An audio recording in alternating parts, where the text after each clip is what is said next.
میزبان مکرم برادر مکرم قاری یاسر صاحب، مرکزی جامع مسجد الدو کی انتظامیہ اور ہر دل عزیز مسلمان بھائیوں، دوستوں اور بزرگوں، سب سے پہلے اس عظیم الشان مسجد کی خوبصورت تعمیر پر آپ حضرات کو مبارکباد پیش کرتا ہوں۔ اور 30 بچوں نے حضرت قاری صاحب سے قرآن کریم ناظرہ مکمل کیا اور ان کو خراج تحسین پیش کرنے کے لیے اور ان کے والدین کو بھی آج کی اس خوبصورت تقریب کا انعقاد کیا گیا۔ علماء کرام کے خوبصورت چہرے آپ کے سامنے اور ان کی مجلس میں موجودگی یقیناً یہ مزید ہم سب کے ایمان میں اضافے کا سبب ہے۔ اللہ تعالیٰ ان عظیم علماء کا سایہ ہم سب پر تا دیر سلامت رکھے اور اللہ تعالیٰ اس مسجد کو دین کا مرکز بنائے اور اس کا فیض اور یہاں کے مدرسے کا فیض پورے عالم تک جاری اور ساری فرمائے۔ میں اس امید کے ساتھ آپ سے گفتگو کرنا چاہتا ہوں کہ آپ پوری توجہ سے اور دھیان سے میری بات سنیں گے، اور جب بھی آپ کو میری بات سمجھ آئے گی تو سارے مل کر بلند آواز سے کیا کہیں گے؟ یہ آواز میری پہنچ رہی ہے آپ تک؟ جن تک میری آواز صحیح پہنچ رہی ہے وہ ذرا ہاتھ کھڑا کریں۔ تو پھر آپ نے میرا ساتھ دینا ہے تاکہ میں بات آپ کو سمجھا سکوں۔ مجھے پتہ چلے گا کہ آپ سمجھ رہے ہیں تو میں تب اگلی بات بیان کر پاؤں گا۔ تو بلند آواز سے کہیں سبحان اللہ۔ میرے عزیز دوستو، قرآن کریم عظیم اور انقلابی کتاب ہے۔ اس کی عظمت کا ایک پہلو یہ ہے کہ یہ اللہ تعالیٰ کے کلام ہے اور اللہ کے الفاظ ہیں جو اللہ نے ہماری زبانوں سے جاری فرمائے ہیں، اور اس کی توفیق وہ ہمیں روزانہ عطا کر رہے ہیں، اور یہ اس کا بہت بڑا کرم ہے کہ اپنی رحمت کی زبان سے نکلے ہوئے الفاظ کو ہمیں اس نے ہماری ان گندی زبانوں سے نکالنے کی اجازت دی، اور یہ خاص اس کی صفت رحمت کا نتیجہ ہے۔ ورنہ کہاں وہ پاک ذات،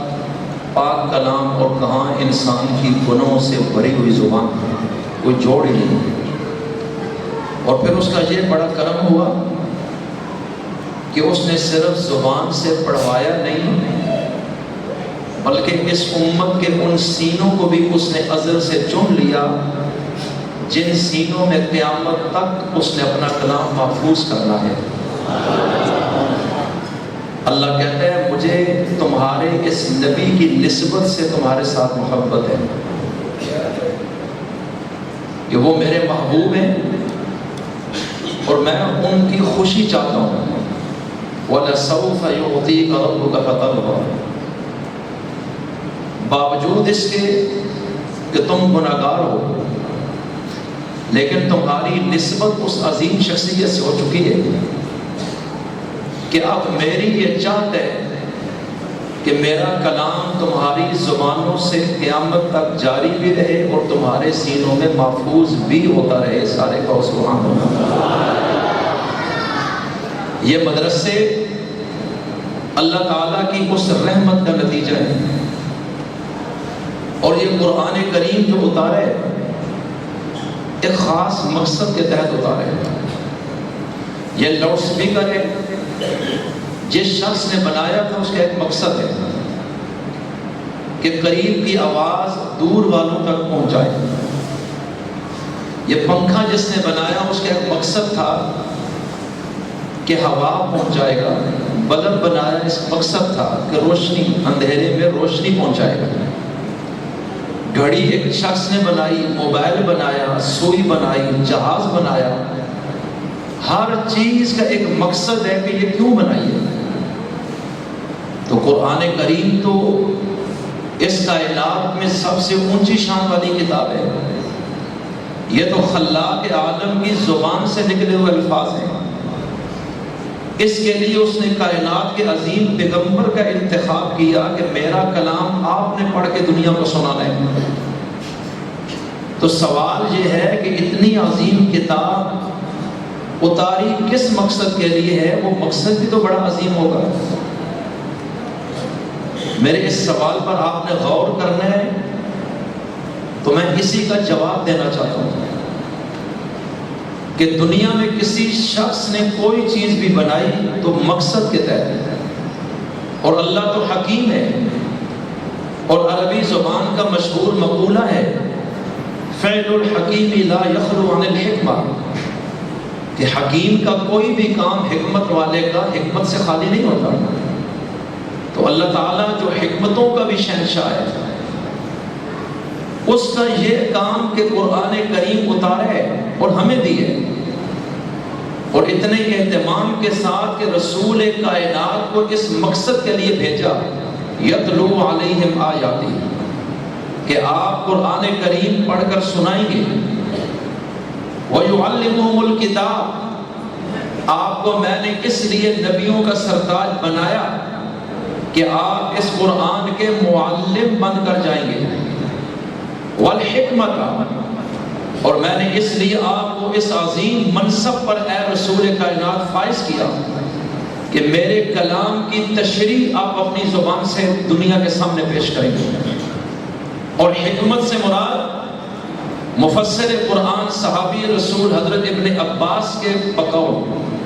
سنت ہے کہ تعلیم کتاب کو زبان سے ہے، اور حکمت اس کا پریکٹیکل ہے کہ جو قرآن کہہ رہے ہیں وہ آپ کر کے دکھائیں گے،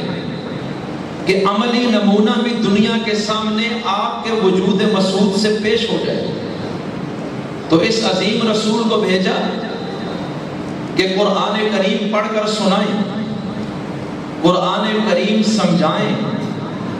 قرآن کریم پر عمل کر کے دکھائیں، وَيُزَكِّيهِمْ، اس کی تعلیم اور عمل سے جو آپ اپنے وجود سے پیش کریں گے، ماحول معاشرے کو اور لوگوں کے قلوب و اذہان کو پاک کر دیں گے، کہ اس کے نزول سے پہلے معاشرے کی جو تصویر ہے وہ مختلف ہو جائے گی۔ من قبل لفی ضلال مبین، نزول قرآن سے پہلے اور صاحب قرآن کی آمد سے پہلے اس معاشرے کا، اب اس معاشرے کا نقشہ کیا ہے؟ من قبل لفی ضلال مبین، کہ یہ کھلی گمراہی میں، ان کا عقیدہ بھی خراب ہے، ان کا عمل بھی خراب ہے، ان کے اخلاق بھی خراب ہیں، ان کی معیشت بھی خراب ہے، ان کی معاشرت بھی تباہ کن ہے، ان کے اندر کا انسان بگڑ چکا ہے، ان کا بول چال ادب سے خالی ہے، ان کے دلوں میں رحم نہیں، اپنی ہی بچیوں کو زندہ زمین میں دفن کر رہے ہیں، ان میں حیا نہیں کہ کپڑے اتار کے کعبے کا ننگے طواف کر رہے ہیں، اور ان میں اللہ کی معرفت نہیں کہ اللہ کے حق کو اللہ کے گھر بیت اللہ ہی میں پامال کر رہے ہیں، اپنے ہاتھوں سے بنائے ہوئے 360 جھوٹے خود ساختہ معبودان باطلہ کی پوجا کر رہے ہیں، اور اس قوم میں انانیت، نفسانیت، فرعونیت، شیطانیت اس قدر ہے کہ یہ چھوٹی چھوٹی بات پر جو ان کی انا اور عزت کے خلاف ان کو نظر آئے، فریق مخالف کی کھوپڑی فضا میں اڑاتے ہیں، ان کو رحم اور ترس نہیں آتا، اور ایک کے بدلے میں دو کا قتل کرتے ہیں، اور یوں صدیوں تک یہ ایک قاتل قوم ہے کہ جن میں قتل کا سلسلہ رک نہیں رہا۔ اور سب سے بڑا جرم ان کا یہ ہے کہ یہ امیین ہیں، لکھنا پڑھنا نہیں جانتے،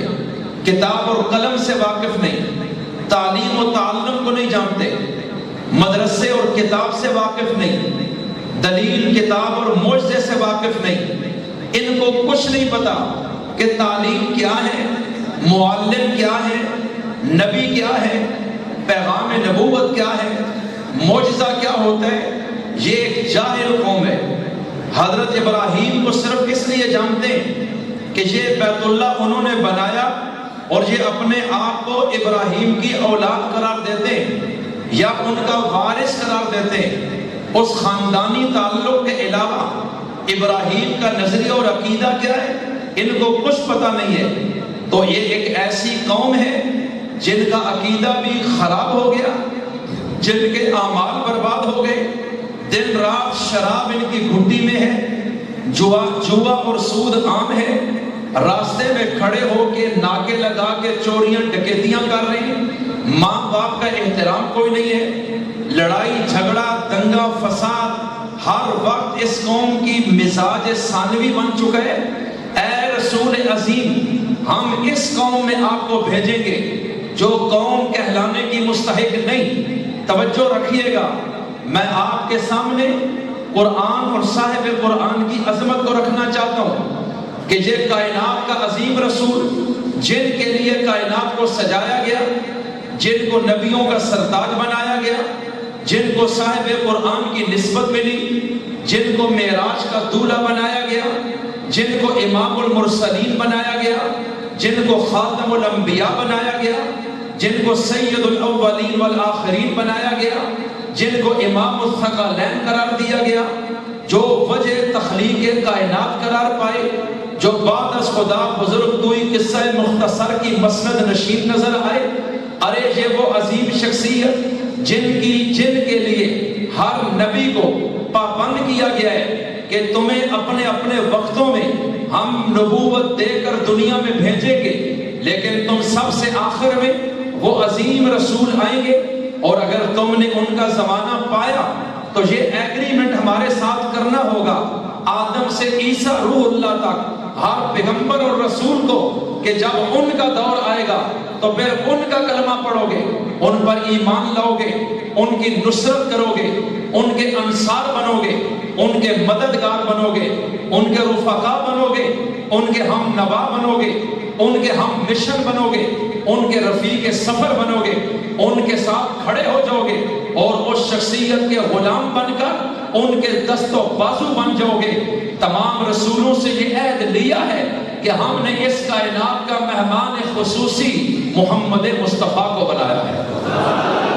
اتنا عظیم رسول ہے، غور کیجئے گا۔ اور بھیجا کن میں ہے؟ جو سب سے گندے ہیں۔ بھیجا کن میں ہے؟ جن میں مواہد کوئی نہیں۔ بھیجا کن میں ہے؟ جن میں رحم کوئی نہیں۔ بھیجا کن میں ہے؟ جن میں غیرت کوئی نہیں، کپڑے بھی اتار دیے۔ بھیجا کن میں ہے؟ جنہوں نے بچیوں کو زندہ زمین میں دفن کیا۔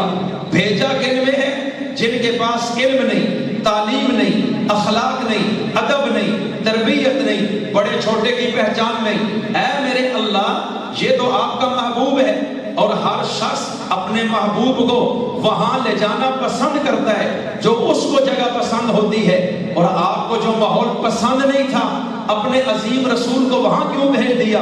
آپ ان کو بھیجتے دنیا کے ایسے ملک میں جہاں کے لوگ پڑھے لکھے ہوتے، ادب آداب جانتے، کالج ہوتے، یونیورسٹیاں ہوتی، مدرسے ہوتے، علماء ہوتے، کتابیں ہوتی، قلم ہوتا، علم ہوتا، تعلیم ہوتی، خانقاہیں ہوتی، یہ ساری چیزیں، اور آپ کا نبی جاتا، وہ لوگ پھول پھینکتے، وہ استقبال کرتے، وہ چومتے، وہ چاٹتے، وہ اپنی پلکیں بچھا دیتے، نبی کو سینے سے لگا دیتے۔ یہ محبوب آپ کا ہے، بھیجا اپنے دشمنوں میں ہے، محبوب آپ کا ہے جو سب سے نیچے چلے گئے ان میں ڈال دیا ہے۔ اللہ کہتا ہے شہید و کمال ہے کہ دنیا بتائے گی کہ نبی جن میں آ رہا ہے ان میں کمال کوئی نہیں، آداب کوئی نہیں، تربیت کوئی نہیں، حسن کوئی نہیں، خوبی کوئی نہیں، آبے کا آبا بگڑ چکا ہے، من قبل لفی ضلال مبین، اور پھر نبی بھی امی ہے، اس کی زبان پر اپنا کلام ڈالوں گا،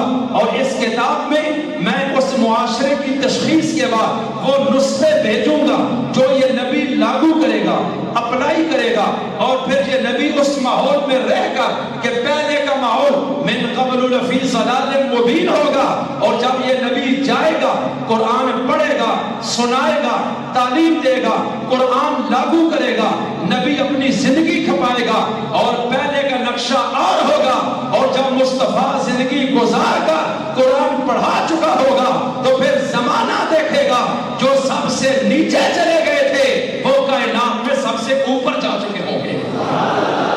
زور سے کہو سبحان اللہ. میرے نبی کا کمال ان میں ظاہر ہوگا. اگر میں روم میں بھیجتا,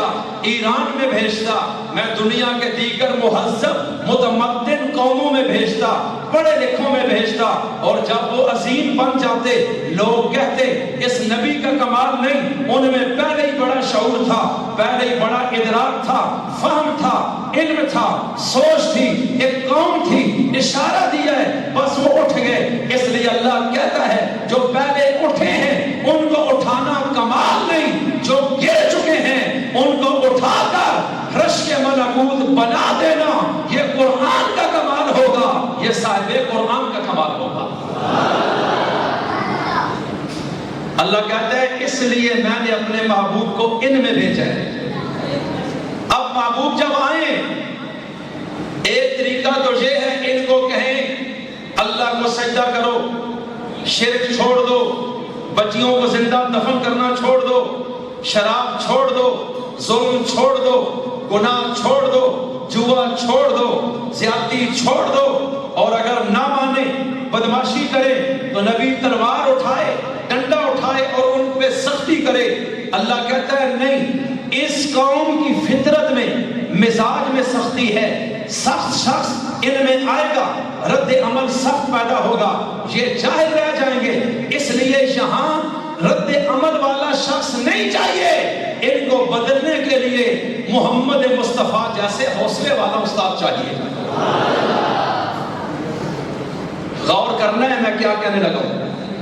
کتاب ایسی اتاری جس میں جھول کوئی نہیں, نبی ایسا بھیجا جس میں کمزوری کوئی نہیں. سارے کو اللہ کہتا ہے ذرا غور کرنا, اس پورے جزیرہ نمائے عرب میں اس وقت کے حالات کے تناظر میں چیک کریں کون سی جبین ہے جو اللہ کے آگے جھک رہی ہے, کون سا شخص ہے جو آئیڈیل اور معیار بنایا جا سکتا ہو, رول ماڈل بن سکتا ہے, امام اور مقتدا بننے کی صلاحیت رکھتا ہے, جو قوم کو بدلنا چاہتا ہو اور کہے کہ میں یہ بیڑا اٹھاتا ہوں. اللہ کہتا ہے یہ آسان تو نہیں, اس لیے کہ یہ وہ تبدیلی لائے گا جس کا اپنا کردار بیدار ہوگا. یہاں تو ہر شخص کے ہونٹوں پہ شراب لگی ہے, اس کے جسم پر, اس کے کردار پر قتل کے داغ ہیں, بچیوں کو زندہ دفنانے کے داغ ہیں, کہیں شرک کا داغ ہے, کہیں ظلم کا داغ ہے. اور جب ایسا شخص کھڑا ہو جائے گا لوگ ریجیکٹ کر دیں گے کہ تم تو ہماری طرح ہو, یہ کیسے ہو سکتا ہے کہ ہم تمہیں اپنا بڑا مان لیں. لیکن اللہ کہتا ہے پھر میں نے فیصلہ کیا ہے اپنی قدرت واضح کرنے کے لیے کہ جو میں چاہتا ہوں وہ ہوتا ہے. میں چاہتا تو میں باہر کی قوم سے کوئی معلم بھیج دیتا اور قرآن اتارتا,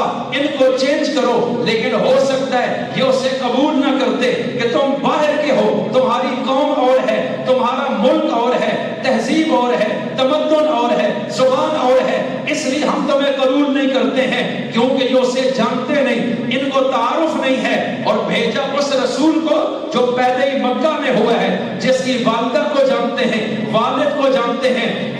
دادا کو جانتے ہیں, چچوں کو جانتے ہیں, پھپھیوں کو جانتے ہیں, قبیلے کو جانتے ہیں, رشتہ داروں کو جانتے ہیں, پھر صرف خاندان کو نہیں, اس شخص کو دیکھا ہے 40 سال تک کہ اس ماحول میں پیدا ہوا, اس نے کبھی شرک نہیں کیا, کبھی سجدہ غیر کو نہیں کیا, کبھی شراب نہیں پی ہے, کبھی بچوں پر ظلم نہیں کیا ہے, کبھی غلاموں سے زیادتی نہیں کی ہے, کسی کے مال اور جان پہ ڈاکہ نہیں مارا ہے, کبھی بے ادبی نہیں کی ہے, گستاخی نہیں کی ہے, کبھی جوا نہیں کھیلا ہے, کبھی شراب نہیں پی ہے, کبھی کوئی گناہ نہیں کیا ہے. اسی ماحول میں رہا ہے جبکہ دنیا میں اس شخص کا استاد بھی کوئی نہیں, مدرسہ بھی کوئی نہیں, کتاب بھی کوئی نہیں, نصاب بھی کوئی نہیں, تربیت گاہ بھی کوئی نہیں. یہ بھی امی ہیں, وہ بھی امی ہیں, اور وہ سارے لتھڑے ہوئے ہیں. اور یہ ایسا پاک ہے جس کی زبان سے کبھی جھوٹ نہیں نکلا, یہ ایسا امین ہے جس نے کبھی خیانت نہیں کی ہے, یہ ایسا دیانت دار ہے جس نے کبھی دھوکہ نہیں دیا ہے, یہ ایسا شریف ہے جس نے کبھی کسی کے ساتھ کوئی ایسی گڑبڑ نہیں کی ہے. انسانوں کی بھری ہوئی دنیا میں آج ایران ہے, روم ہے, افریقہ ہے, ہند ہے, سندھ ہے, عرب ہے, عجم ہے, جہاں بڑے بڑے قد آور لوگ ہیں, دنیا کے بادشاہ ہیں, لیکن میں نے اس قوم کو بدلنے کے لیے ان کو نہیں چنا ہے کہ ایسا کردار ہے ہی کسی کا نہیں ہے.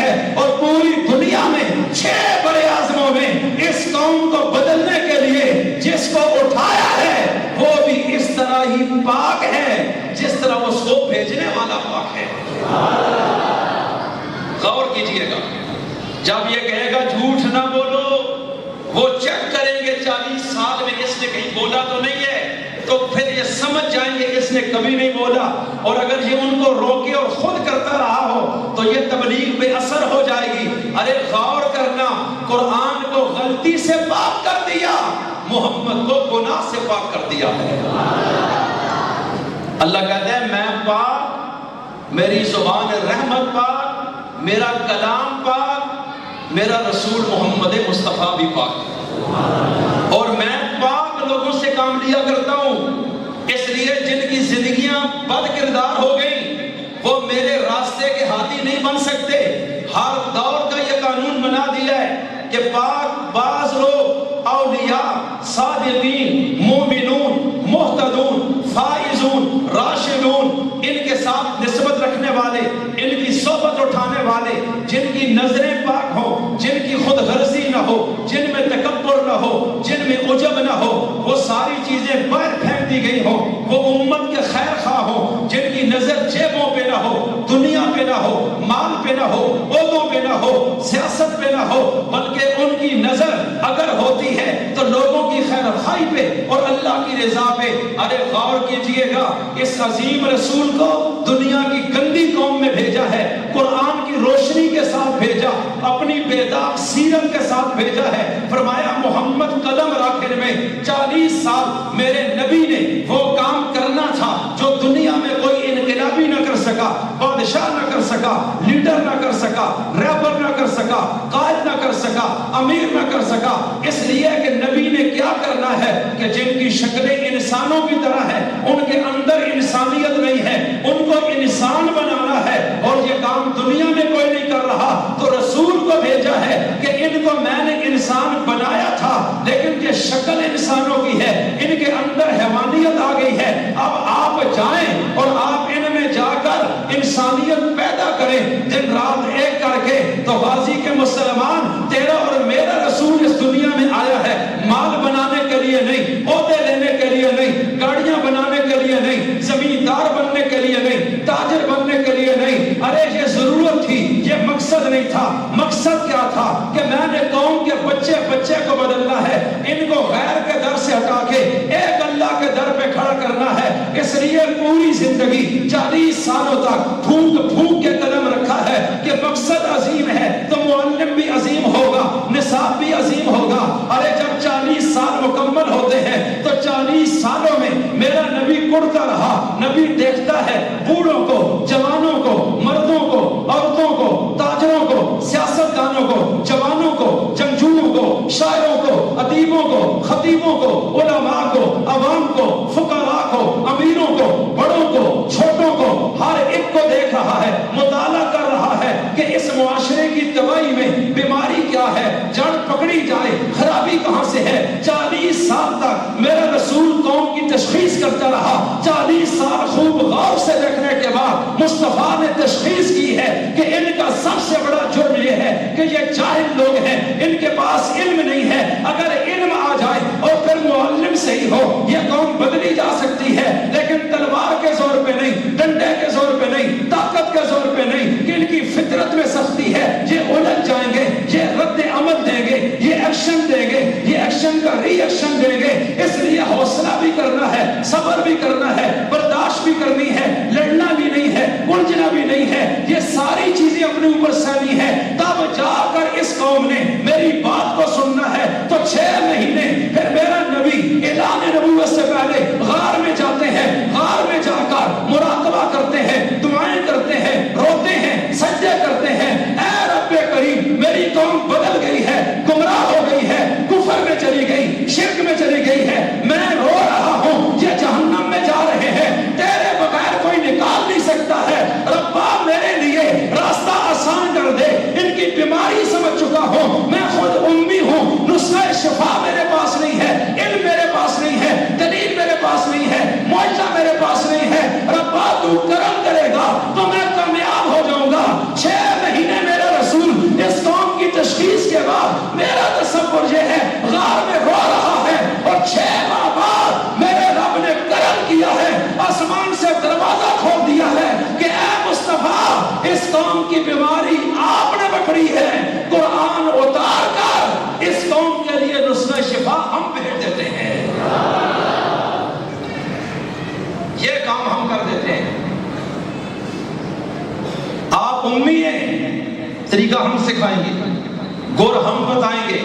علم ہم اتاریں گے، دلیلیں ہم دیں گے، تاریخ کے پچھلے اوراق ہم کھنگالیں گے، آدم سے لے کے عیسیٰ تک ہر دور کا نچوڑ ہم پیش کر دیں گے۔ آپ فکر نہ کریں، یہ اب ہمارا کام ہے۔ تو بلند آواز سے بتائیے، ہدایت دینا کس کا کام ہے؟ زور سے بولو، ہدایت دینا کس کا کام ہے؟ ان المساجد للہ، یہ مسجدیں کس کی ہیں اور کس مقصد کے لیے؟ فلا تدعوا مع اللہ احدا، کہ اس منبر اور محراب سے صرف ایک ذات کی طرف بلایا جائے، اس عظیم ذات کا نام کیا ہے؟ ذرا زور سے بولیے،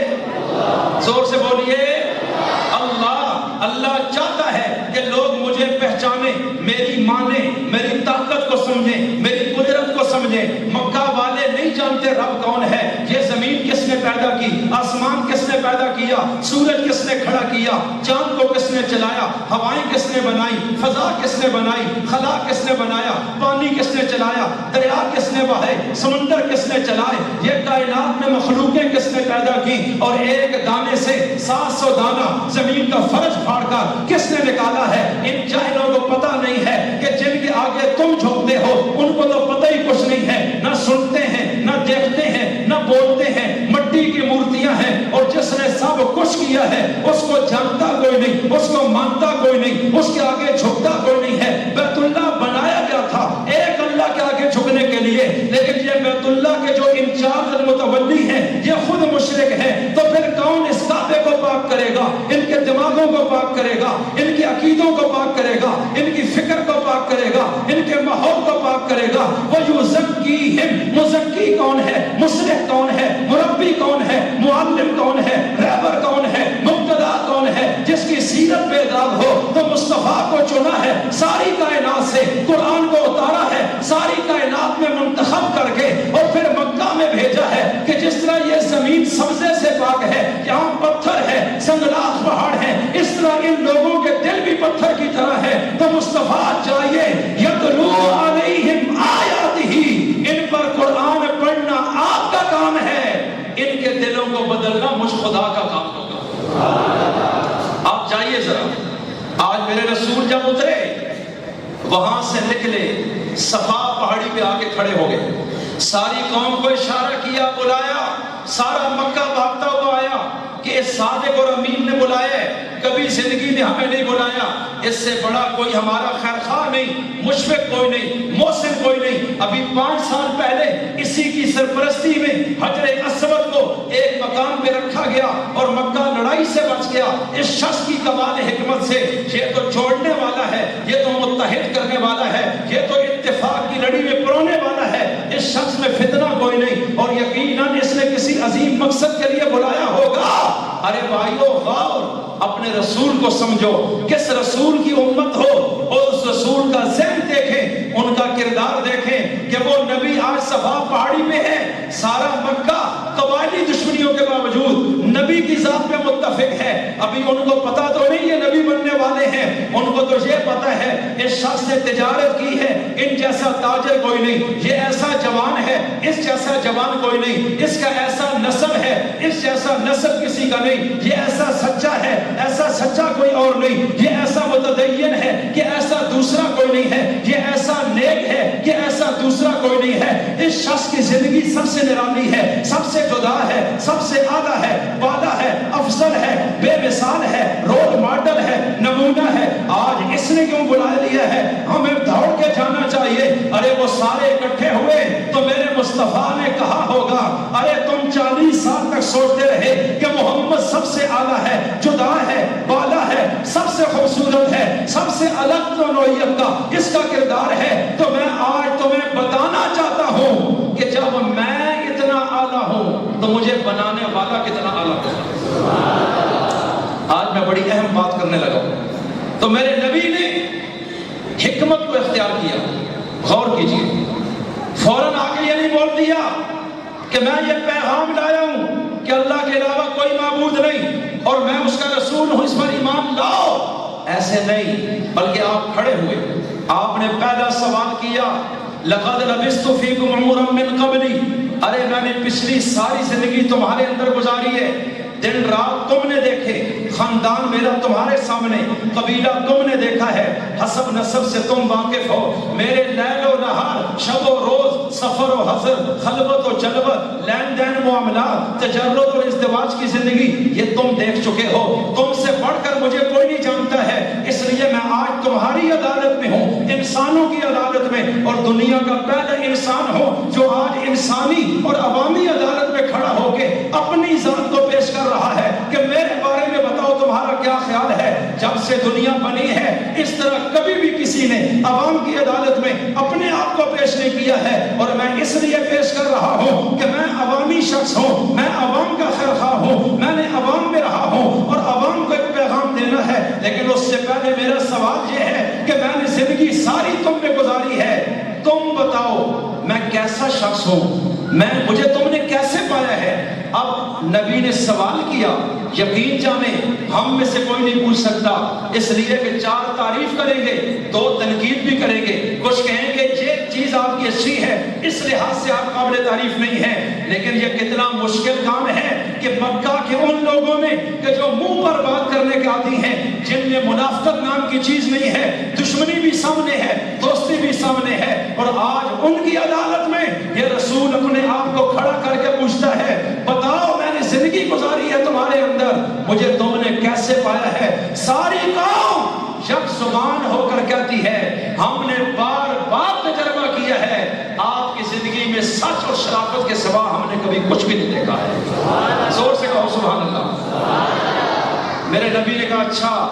آپ یہ سمجھتے ہیں کہ میں سچا ہوں؟ انہوں نے کہا بالکل سچے، انت صادق، آپ سچے آدمی ہیں، آپ کا قول اور کردار ایک تھا، اندر اور باہر ایک تھا، آپ نے کبھی چکر نہیں دیا، دھوکہ نہیں دیا، ملاوٹ نہیں کی، غداری نہیں کی، اپنے مفاد کو ترجیح نہیں دی، ہم نے ہمیشہ آپ کو دیکھا ہے کہ آپ سب سے اعلیٰ ہیں۔ حضور نے فرمایا اچھا پھر ایک سوال کرنا چاہتا ہوں، میں دیکھنا چاہتا ہوں تمہارے دماغوں میں کس حد تک میری سچائی بیٹھی ہوئی ہے۔ ایک سوال ہے کہ میں بھی پہاڑ پہ کھڑا ہوں، پہاڑ کے پیچھے سے اگر میں کہہ دوں ایک دشمن کا لشکر آ رہے تم پر حملہ کرنے کے لیے، تو کیا میری بات کو مان لو گے کہ میں سچ کہہ رہا ہوں؟ اب وہ لوگ ارد گرد کھڑے ہیں پہاڑ پہ، دائیں بائیں چوٹیوں پہ کھڑے ہیں، انہوں نے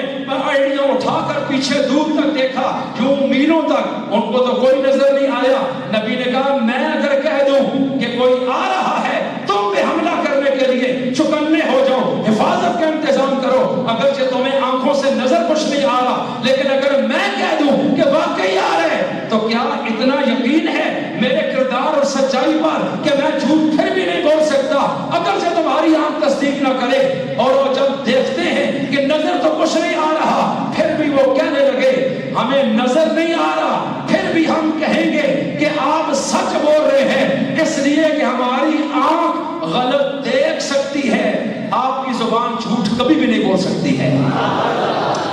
غور کرنا، نبی نے فرمایا ٹھیک، اس کا مطلب ہے دوسری رائے نہیں۔ اب سنو، جس شخص نے 40 سالوں میں کبھی جھوٹ نہیں بولا، آج وہ شخص کائنات کا سب سے بڑا سچ تمہیں بتانا چاہتا ہے، لا الہ، زور سے بولو، سارے پڑھو، لا الہ، لا الہ،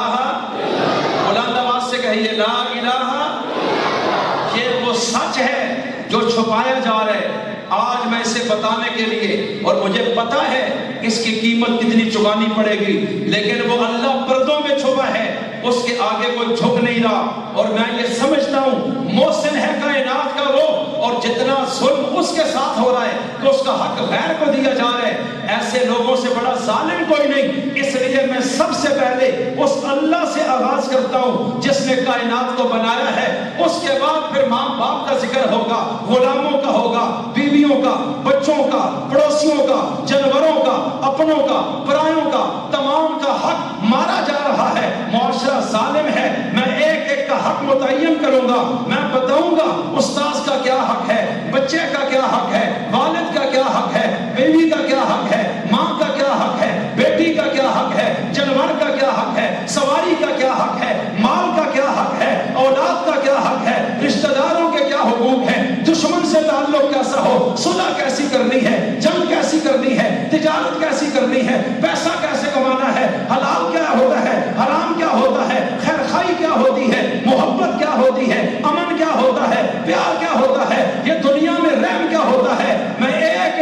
بتاؤں گا 40 سال دیکھا ہے ہر چیز ہی تباہ ہو چکی ہے، لیکن محمد سارے ماحول کو درست کرنے کا فیصلہ کر چکا ہے، اور آج جو تمہیں پہلا سبق دے رہا ہے وہ پہلا سبق یہ ہے کہ اس کائنات میں ایک ہی شخصیت ہے، ذات ہے جو سجدے کی اور رکوع کی مستحق ہے، عبادت کی مستحق ہے۔ اس عظیم ذات کا نام کیا ہے؟ بلند آواز سے بتائیے۔ کہا یہ بنیاد ہے، اس کو مان لو، اس کے بعد ہم آگے چلیں گے۔ بس یہ جملہ بولنا تھا، یکدم 40 سال کی عزت خاتمے میں گئی۔ گلیاں پتھر چہرے پہ تھوکا جا رہے، بکواس ہو رہے، ابھی تعریف کر رہے تھے، ابھی بدل گئے اور کہنے لگے یہ کیا کر دیا؟ سگے چچا نے پتھر مارا، بکواسات کیے، میرے نبی کو 40 سالوں میں کبھی کسی نے اوئے نہیں کی۔ آج محمد نے سچے خدا کا نام لیا ہے تو معاشرے میں آگ لگ گئی ہے۔ غور کرنا میری بات کو۔ پھر ہر دن نبی میں تنگ ہے، درمیان میں پہلی بیعت کے بعد 3 سال کا عرصہ گزرا۔ کتنا گزرا؟ میرا تصور، اللہ نے کہا ہوگا، مصطفیٰ نے سوچا ہوگا، یا اللہ یہ وہ لوگ ہیں جو میری تعریف کر رہے تھے، 40 سالوں میں میرے خلاف منفی ریمارکس کسی نے نہیں دیے، اور آج اتنی دشمنی تیری، ان کے دلوں میں تیرا بغض اتنا کہ میں نے تیری بات کی اور یکدم یہ مجھے محمد کی بجائے مذمم کہنے لگے، میرے خلاف کھڑے ہو گئے، میٹھیے منصوبے یہ سب چھوڑ لیے، وہ پتھر لگ رہے ہیں اور میری تو جان خطرے میں پڑ گئی۔ اللہ میری تو اتنی عزت تھی، تیرا نام لیا، عزت بھی چلی گئی۔ میں کہتا ہوں میرے رب نے کہا ہوگا، مصطفیٰ 3 سال کا ٹائم ہے اگلی وہی آنے میں، اس لیے 3 سالوں میں سوچو، راستہ بڑا کٹھن ہے، قوم بڑی جاہل ہے، رد عمل بڑی بلا کا ہے، لیکن یہ راستہ استقامت مانگتا ہے، جرأت مانگتا ہے، استقلال مانگتا ہے، حق کوئی مانگتا ہے، دنیا کے لتھڑوں سے پاک ہوگا، آپ کو چلنا ہوگا، یہ کانٹوں کا راستہ ہے، آگے جا کے منزل ملے گی، اس میں لاشیں بھی گریں گی، فقر و فاقے بھی آئیں گے، عزت بھی رول جائے گی، راستہ بھی روکا جائے گا، ساتھیوں کو مارا جائے گا، نیزے کی انیوں پہ چڑھایا جائے گا، بچیوں کو طلاقیں دی جائیں گی، گھر اجڑ جائیں گے، جائیدادیں چھین لی جائیں گی، دندان شہید کر دیے جائیں گے، ساتھیوں کے لاشیں اٹھانے پڑیں گے۔ آج سوچ لیجئے کہ کیا یہ قدم آپ نے اٹھانا ہے؟ میری محبت میں فنا ہوگا کہ رب کا نام دنیا میں اونچا ہو۔ 3 سال تک وہی نہیں آئی ہے، میرا تصور یہ ہے، مصطفیٰ کو ٹائم دیا ہے، سوچئے 3 سال تک، 3 سال تک میرے نبی نے ہر پہلو پہ سوچ کے 3 سال میں رب کو جواب دیا ہے، مصطفیٰ نے فیصلہ کر لیا ہے، ہر چیز قربان کر دے گا، سچے رب کا نام کائنات میں اجاگر کر دے گا۔ میں ہر قربانی کے لیے تیار ہوں۔ اللہ نے فرمایا سنو،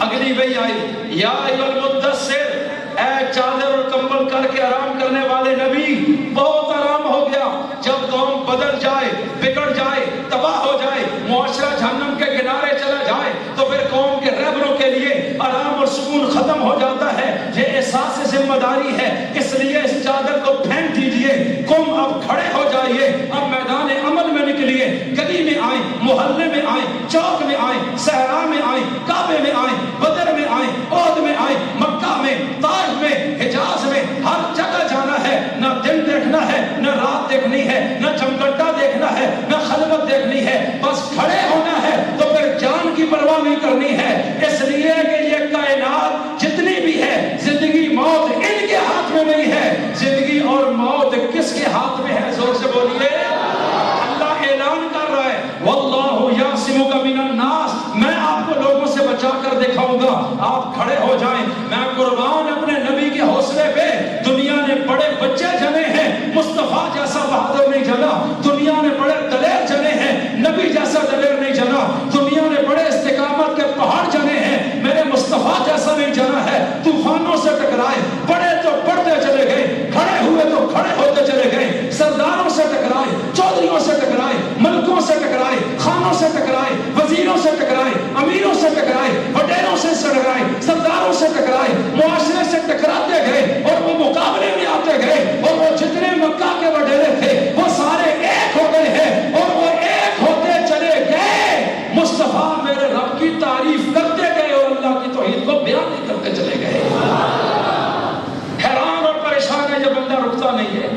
کرتا نہیں ہے، ہم کریں کیا؟ آخر کچھ لوگ قریب ہوتے گئے، غریب غربا غلام بچے بوڑھے یہ قریب ہوئے، حلقہ بڑھتا چلا گیا، اللہ کو سجدہ کرنے والے پیدا ہو گئے۔ ارے توجہ توجہ، عرض کیا کرتا ہوں، اب انہوں نے فیصلہ کیا اس طرح یہ مسئلہ حل نہیں ہوگا، ایک جرگہ بناؤ، ان کے چچا ابو طالب کو ملو اور ان سے دو ٹوک بات کرو، ہم آپ کا چہرہ دیکھتے ہیں، آپ سردار مکہ ہیں، یہ آپ کا بھتیجا ہے، یہ تقریباً 32 سال سے آپ کی پرورش میں ہے اور ہمیں آپ کا بڑا حیا ہے، اپنے بھتیجے کو روکیں کہ وہ یہ کام نہ کرے، ہمارے خداؤں کے خلاف نہ بولے، ایک رب کا رٹا نہ لگائے۔ ارے بھائیو میری طرف توجہ کرنا، میں عرض کیا کرنا چاہتا ہوں، توجہ میری طرف کیجئے، میں عرض کیا کرنا چاہتا ہوں۔ اب وہ چچا ابو طالب کے پاس آئے، آ کر جرگا اور کہا کہ بھتیجے کو روک لیں، یہ نہ ہو کل نقصان ہو، ہم آپ کا حیا کر رہے ہیں۔ اب چچا نے کیا کیا؟ ارے بھائیو چچا نے بلایا، این اس وقت میرے نبی کو، اے مصطفیٰ ان بتوں کی مخالفت نہ کیجئے، لیکن این اس لمحے ارے بھائیو میرے رسول کی استقامت، اپنے چچا کو بولا، چچا جان ایک ہاتھ پہ سورج رکھیں، ایک ہاتھ پہ چاند رکھ لیں، میرا تصور یہ ہے نبی نے بولا ہوگا آپ کا بھتیجا جل کے پگھل سکتا ہے، خدا کی دعوت کو کبھی چھوڑ نہیں سکتا ہے۔ چیک کرو ذرا اپنے نبی کی استقامت، دنیا میں کوئی شخص میرے رسول کو پھر روک نہ سکتا، پیار محبت بھی ہے، نبی اپنی ذات پہ بھی کبھی ایکشن نہیں دیتے، لیکن اپنے مشن پہ ایسے کھڑے ہیں کہ زمانے کی آندیاں طوفان چلے وہ دائیں بائیں نہ کر سکا۔ اب تھوڑا عرصہ گزرا، انہوں نے کہا شاید نعوذ باللہ کوئی لالچ ہے اس بندے کو، یہ غریب آدمی ہے، یہ چاہتے ہوں گے کہ جماعت بڑھ جائے تو پھر سردار بن جاؤں گا، لوگ زیادہ ہو جائیں گے، یا پیسہ آ جائے گا، یا پھر کسی بڑے سردار کی بیٹی سے شادی ہوگی، یہی دنیا میں انسان چاہتا ہے، تو چلو اب پیشکش کرتے ہیں۔ ایک وفد آیا، انہوں نے کہا بھتیجے بات سنو، اگر یہ سارا کچھ اس لیے کر رہے ہو کہ آپ کی ایک جماعت بنے، مانگنے والے بڑھ جائیں اور آپ سردار بن جاؤ، آپ یہ کام چھوڑیں، ہم آپ کو سرداری ابھی دینے کو تیار ہیں۔ اگر امیر ہونا چاہتے ہیں اس لیے یہ سارا کچھ کر رہے ہیں تو یقین جانو اتنا پیسہ دے دیں گے کہ آپ مکہ کے امیر ہو جائیں گے، اور اگر کسی سردار کی بیٹی سے شادی چاہتے ہو ابھی ہم دینے کو تیار ہیں، یہ جو کر رہے ہو یہ چھوڑ دو، یہ مکہ کے مفاد میں نہیں، ہماری چودراہٹ کے مفاد میں نہیں، ہمارے قبائلی نظام کے مفاد میں نہیں، یہ سوچ ہی اور ہے کہ تم ان لوگوں کے دلوں سے ہمارا خوف نکال رہے ہو، ایک اللہ کی محبت میں غرق کر رہے ہو، یہ لوگ جو ہمارے نیچے لگے ہیں یہ کل آزاد ہو جائیں گے، یہ مکہ میں جو کچھ ہمارا بنا ہے یہ سب کچھ تباہ ہو جائے گا، آپ یہ زیادتی نہ کریں، لیکن میں قربان اپنے رسول کی اللہ کے ساتھ محبت پر اور دنیا سے بے غرضی پر، میرے نبی نے کہا لا اسألکم علیہ اجرا، ارے محمد جو کچھ کہہ رہا ہے اور کر رہا ہے اس کے لیے تم سے اجر نہیں مانگتا، مجھے اس کا اجر مجھے خدا دے گا، نہ دولت چاہیے، نہ عہدہ چاہیے، نہ پیسہ چاہیے، میں صرف ایک بات چاہتا ہوں، ان سارے انسانوں کو اللہ کی معرفت چاہیے، سارے کو سبحان اللہ، میرے ساتھ اس میں شریک ہو جائے۔ اب انہوں نے دیکھا یہ شخص لالچ میں بھی نہیں آ رہا، اب اس کے بعد انہوں نے سوشل بائیکاٹ کیا، کچھ عرصے بعد کھانا پینا لین دین سب ختم، خود مر جائیں گے، میرے نبی نے وہ دور بھی کاٹ دیا، وہ جھکا نہ سکے۔ پھر ایک وقت آیا، انہوں نے فیصلہ کیا کہ اب ہم تلوار اٹھا کے ختم کریں گے، کوئی راستہ نہیں ہے۔ 100 بندہ میرے نبی کے گھر کے باہر آ گئے اور کہا آج رات ختم کریں گے۔ ارے بھائیو غور کرنا، میں بات کو اختتام کی طرف لانے لگا ہوں، ذرا غور کیجئے گا، یہ ایک تگ و دو ہے، ایک تحریک ہے، ایک دور تھا جو دے مسلسل کا، معاشرے کو بدلنے کا، انسانیت کو پھیلانے کا، لوگوں کو توحیدی بنانے کا، اللہ کا عاشق بنانے کا، لوگوں میں غیرت پیدا کرنے کا، یہ ایک ایسا انقلاب تھا جو صرف میرے نبی نے برپا کیا ہے، اور جو نبی کے قریب آئے ان کے دشمنیاں ختم ہو گئی، وہ بھائی بھائی بن گئے، ان سے قبائلی عصبیت ختم ہو گئی، ان سے رنگ و نسل کے جھگڑے ختم ہو گئے۔ پہلے وہ دنیا کے لیے مرتے تھے، اب دنیا کو پاؤں کی ٹھوکر سے اڑاتے ہیں، ایک اللہ کے لیے محبت کرتے ہیں، ایک اللہ کے لیے نفرت کرتے ہیں۔ ان کا مزاج ہی بدل گیا، سوچ ہی بدل گئی، رویہ ہی بدل گیا، اس قوم کا ذہن بدل گیا ہے، اور جو نبی کے قریب آئے وہ ایسے بدل گئے، نہ شراب پیتے ہیں، نہ زنا کرتے ہیں، نہ چوری کرتے ہیں، نہ زیادتی کرتے ہیں، نہ ظلم کرتے ہیں، نہ شرک کرتے ہیں، نہ لین دین میں خرابی کرتے ہیں، نہ کسی کی عزت پہ ہاتھ ڈالتے ہیں، نہ کسی کی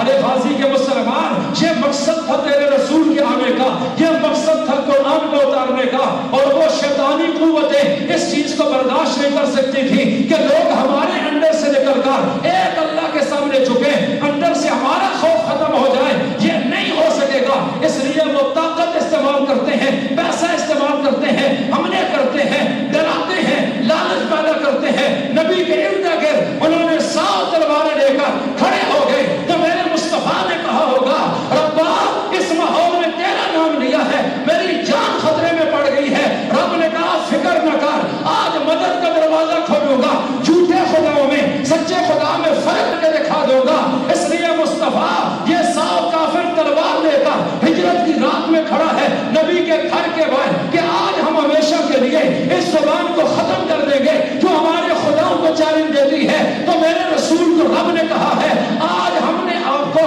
اس قرآن کا کمال بھی دکھانا ہے۔ ایک مٹھ ریت کی اٹھا لیجئے، سورہ یاسین کی آیتیں ڈال دیجئے اور چوکٹ پہ کھڑے ہو کے اس کو باہر پھینک دیجئے، سامنے پھینکیں گے، چاروں طرف ان کی آنکھوں میں پہنچا دینا میرا کام ہے۔ اور فرمایا مصطفیٰ یہ تلوار لے کے کھڑے ہیں، آنکھیں کھول کے کھڑے ہیں، غور سے دروازے کو دیکھ رہے ہیں کہ یہ نکلیں گے تو ہم ہمیشہ کے لیے ختم کر دیں گے۔ آج یہ ہے اور تیرا رب بھی میدان میں آ چکا ہے، اس لیے فکر نہ کر، آج قدم اٹھا لیجیے باہر، یہ کھڑے رہ جائیں گے اور آپ کا رب آپ کو ایسے نکال کے لے جائے گا جس طرح مکھن سے بال نکال لیا جاتا ہے۔ جھوٹے خدا سب دیکھ رہے ہیں، ذلیل ہو گئے، محمد کا سچا خدا جیتا اور رسول نکل گئے۔ اب کچھ ٹائم بعد صحابہ ہجرت کر گئے، آخری بار 1.5 سال گزرا، میدان بدر میں 1000 کافر مکہ کا تلواریں لے کے پہنچ گیا اور انہوں نے کہا یہاں بھی ختم کر دیں گے، اس نظریے کو نہیں چلنے دیں گے، اس قرآن کو مٹا دیں گے، مصطفیٰ کی محبت کو مٹا دیں گے، اس اسلام کے قانون کو نہیں مانتے ہیں۔ یہ مشرک پہنچا ابو جہل کی قیادت میں، اور یہ کون لوگ ہیں؟ توجہ، یہ وہ اصحاب رسول ہیں 313 جنہوں نے مکہ ایمان کی خاطر چھوڑا ہے، نبی کی محبت میں چھوڑا ہے، جائیداد چھوڑی ہے، کاروبار چھوڑا ہے، باغ چھوڑے ہیں، قبیلہ چھوڑا ہے، کنبہ چھوڑا ہے، گھسیٹے گئے ہیں، مارے گئے ہیں، پتھر کی سلیں سینے میں رکھی گئی، انگاروں پہ لٹائے گئے ہیں، سولی چڑھائے گئے ہیں، برچیاں ماری گئیں، نیزے مارے گئے، تیر مارے گئے، تلواریں ماری گئیں، اوذوا فی سبیلی، ارے یہ قربانیاں دیتے رہے، ساری دنیا چھوڑ دی ہے، ایمان اور جان بچا کر مدینہ گئے ہیں۔ آج مدینہ میں وہ آ رہے ہیں حملہ کرنے کے لیے۔ میرے رسول نے کہا ہے پہلے میں اللہ کی محبت میں غرق تھا، اب یہ کئی سو بندہ اللہ کی محبت میں غرق ہو چکا ہے۔ ان سے پوچھا ہے بتاؤ کیا خیال ہے؟ وہ 1000 کافر ہے، ہر ایک کے ہاتھ میں تلوار بھی ہے، اسلحہ بھی ہے، گھوڑا بھی ہے، شراب بھی ہے، زرہ بھی پہنی ہے، خواب بھی پہنا ہوا ہے، اور تم 313 ہو، صرف 8 گھوڑے ہیں، 6 تلواریں ہیں، 70 اونٹ ہیں، پاؤں میں جوتی نہیں، ہاتھ میں ڈنڈا سوزا ہے، کسی کا ہاتھ بھی خالی ہے، پھٹے ہوئے کپڑے ہیں اور کمزور جسم کے ساتھ 313 نہتا ہے،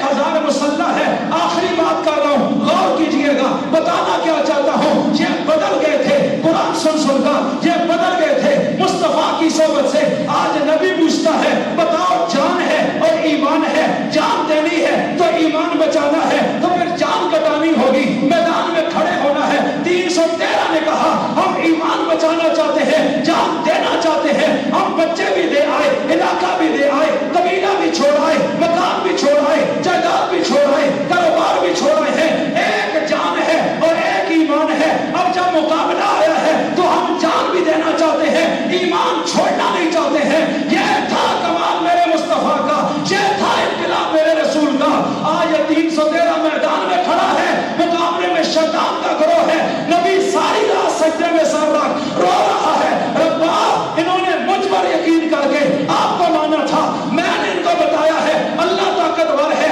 میں نے بتایا ہے وہ قدیر ہے، میں نے بتایا ہے وہ بچانے والا ہے، میں نے بتایا ہے اس کے ساتھ تعلق رکھو، باقی سب جھوٹ ہے، میرے کہنے پر مانا ہے، ساری قربانی دے آئے۔ آج اگر یہ بچ نہ سکے قیامت تک تجھے سجدہ کرنے والا کوئی نہیں ہوگا، ربا ان کو بچا لے، تیرا وعدہ سچا ہے۔ صبح اذان کے وقت فرشتوں کے سردار جبریل کو بھیجا، میرے رب نے جاؤ جا کے نبی کو تسلی دو۔ رب کہتے ہیں فکر نہ کرو، آج ہم صحابہ کی مدد کے لیے میں اتارنے لگے ہیں۔ پھر وہ مدد کا دروازہ جو بدر میں کھلا،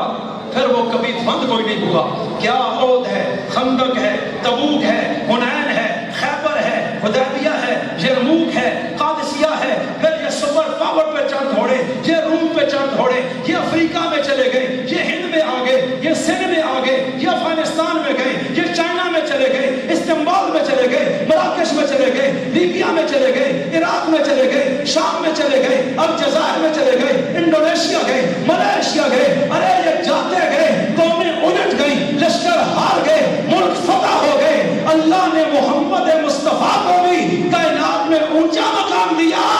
محمد کی جماعت کو بھی کائنات میں اونچا مقام عطا کر دیا، اور یہ بتایا ہے جو ہمارا ہو جاتا ہے ہم اس کے ہو جاتے ہیں۔ تو مجھے بتاؤ، آج ہم مسلمان ہیں، تعداد بہت، ملک بہت، پیسہ بہت، کیا ہم اس طرح کے ایمان والے بنے کہ ہماری زندگیوں میں جھوٹ ختم ہو جائے، ہم دھوکہ نہ دیں، ہم دو نمبری نہ کریں، ہم زمینوں پہ قبضے نہ کریں، بہنوں کا حق وراثت میں نہ کھائیں، ہم شراب چھوڑ دیں، ہم دھڑا بندی چھوڑ دیں، ہم انصاف کی طرف آ جائیں، ہم اللہ کے حق میں ڈنڈی نہ ماریں؟ اگر تو ہم اس طرح ہیں تو پھر اللہ کی مدد ضرور آئے گی، اور اگر ہم ایسے نہیں، پھر ہمیں غور کرنا ہے ہم کہیں منافق تو نہیں ہو گئے کہ کلمہ پڑھا ہے صرف دھوکہ دینے کے لیے۔ اس لیے قرآن آج بھی ہے، اسی کتاب نے صحابہ کے دلوں کی زمین کو سیراب کیا تھا، قیامت تک رب نے حفاظت کی ہے۔ انا علینا جمع، کہ ہم اس کو سینوں میں جمع کریں گے، اس کو کتابوں میں جمع کر دیں گے، اور قرآن اس کو قیامت تک پڑھوائیں گے۔ یہ کتاب دنیا میں رہے گی، نبی آ جائیں گے، یہ کتاب باقی رہے گی، نبی کے وارث علماء بھی آتے رہیں گے۔ اس لیے آج تہیہ کریں، انشاءاللہ ہم قرآن پڑھیں گے اور اپنی اولادوں کو پڑھائیں گے انشاءاللہ۔ ارادہ کرتے ہیں اپنی اولادوں کو دینی اداروں میں ڈالیں، قرآن کریم پڑھائیں۔ دنیا میں سب سے گری ہوئی قوم کو اس وقت اسی کتاب نے گہرائیوں سے نکال کر رشک ملکوت بنایا۔ اس سے بڑھ کر کوئی کتاب نہیں، اس سے بڑھ کر کوئی نصاب نہیں، اس سے بڑھ کر کوئی سچ نہیں۔ اس لیے عزیزو، یہ مسجدیں اس قرآن کی تعلیم کے لیے اور ایک اللہ کی عبادت کے لیے، مدرسے اسی کی تعلیم کے لیے، یہ آپ نے بنانے ہیں، آپ نے چلانے ہیں۔ اس لیے کہ اللہ کو آپ سے محبت ہے، اللہ آپ کو نبی کو امتی بنا چکا ہے، اللہ آپ کو قرآن دے چکا ہے، اللہ آپ کی مبارک زبان سے اس کتاب کو اٹھانا چاہتا ہے، تو سارے دین کی اس تحریک کا ساتھ دیں گے انشاءاللہ، علماء کا ساتھ دیں گے، مدرسوں میں اپنی جان مال خرچ کریں تاکہ دین مضبوط ہو، آنے والی نسلوں تک یہ پہنچے۔ اللہ سمجھ کر عمل کی توفیق عطا فرمائے۔ وما علینا الا البلاغ المبین۔ الحمدللہ رب العالمین والعاقبۃ للمتقین والصلاۃ والسلام علی اشرف الانبیاء والمرسلین وعلی آلہ واصحابہ اجمعین۔ یا اللہ ہم سب کے سارے گناہ معاف فرما، اپنی محبت عطا فرما، بیماروں کو شفا عطا فرما، مظلوموں کی مدد فرما۔ اے اللہ اہل فلسطین کی خصوصی مدد فرما، اے اللہ اسرائیل کو نیست و نابود فرما۔ وہ ظالم ہے، فلسطین والے، غزہ والے مظلوم ہیں، اسلام مظلوموں کا دین ہے، مظلوم کے ساتھ کھڑا ہوتا ہے۔ اس لیے اے اللہ ہم تجھ سے التجا کرتے ہیں، تو ان مظلوموں کی مدد فرما۔ اے اللہ دام در میں سخن قدمیں، ہر طرح جہاں تک جس کا بس ہے ان مظلوموں کا ساتھ دینے کی توفیق عطا فرما۔ یا اللہ ہمیں اسلام والی زندگی، ایمان والی موت عطا فرما۔ اس مسجد کی زمین جنہوں نے خریدی دی، یا اللہ جنہوں نے پیسہ لگایا، وقت دیا، اس کو بنایا، آباد کر رہے ہیں، یا اللہ تو ان سب کی نسلوں اور قبروں کو بھی آباد فرما۔ یا اللہ یہ ان سب کے حق میں صدقہ جاریہ بنا، اس کو آل حق کا مرکز بنا۔ یا اللہ یہاں جو بھی علماء قرآن کام کر رہے ہیں، یا اللہ آپ اپنی خاص مدد ان کے شامل حال فرما دیجئے۔ اے رب کریم اس مدرسے کو بھی تا قیام قیامت آباد فرما دیجئے۔ یا اللہ اس کے ساتھ بھی مخلص لوگوں کو جوڑ دیجئے۔ یا اللہ یہاں کے پڑھنے والے بچوں کو دین کی خدمت کے لیے نسل در نسل قبول فرما دیجئے۔ یا اللہ ہمیں ہماری نسلوں سمیت دین کی خدمت کے لیے قبول فرما دیجئے۔ یہ جتنے بھائی اس مسجد میں آئے ہیں، یا اللہ صرف آپ کو راضی کرنے کے لیے، اے اللہ ان سب کو اپنی رضا عطا فرما دیجئے۔ یا اللہ ہمیں مرتے وقت کلمہ شہادت کی موت کے ساتھ نصیب فرما دیجئے۔ مدینہ منورہ کو ہمارا مسکن اور مدفن بنا دیجئے۔ اے اللہ قیامت کے دن حضور کے جھنڈے کے نیچے محشور فرما دیجئے۔ یا اللہ نبی کریم علیہ السلام جن مقاصد کے تحت دنیا میں تشریف لائے، ہمیں ان کو اپنانے، پھیلانے، ماننے، سمجھنے، سمجھانے کی توفیق عطا فرما دیجئے یا اللہ شیطان کے راستے پر چلنے سے بچا دیجئے جن بچوں نے 30 بچوں نے قرآن کریم نازلہ مکمل کیا اے اللہ ان کو قرآن کا حافظ بنا دیجئے قرآن کا عالم بنا دیجئے ان کے والدین کو شریعت کو ماننے والا پھیلانے والا بنا دیجئے اس پر عمل کرنے والا بنا دیجئے یا اللہ اس پورے گاؤں کو اور علاقے کو یا اللہ دین کا اور علماء ربانیین کا مرکز بنا دیجئے یا اللہ مسجدوں مدرسوں خانقاہوں کو آباد فرما دیجئے یا اللہ ہمیں ہر قسم کی یا اللہ ہر قسم کے فتنے سے نچاکیوں سے عداوتوں سے جھگڑوں سے محفوظ فرما دیجئے پیار محبت عطا فرما دیجئے یا اللہ جن کی جو جائز حاجتیں قلبی مرادیں ہیں وہ پوری فرما دیجئے وصلی اللہ تعالی علی خیر خلقہ محمد و آلہ و صحبہ و اہل بیتہ اجمعین برحمتہ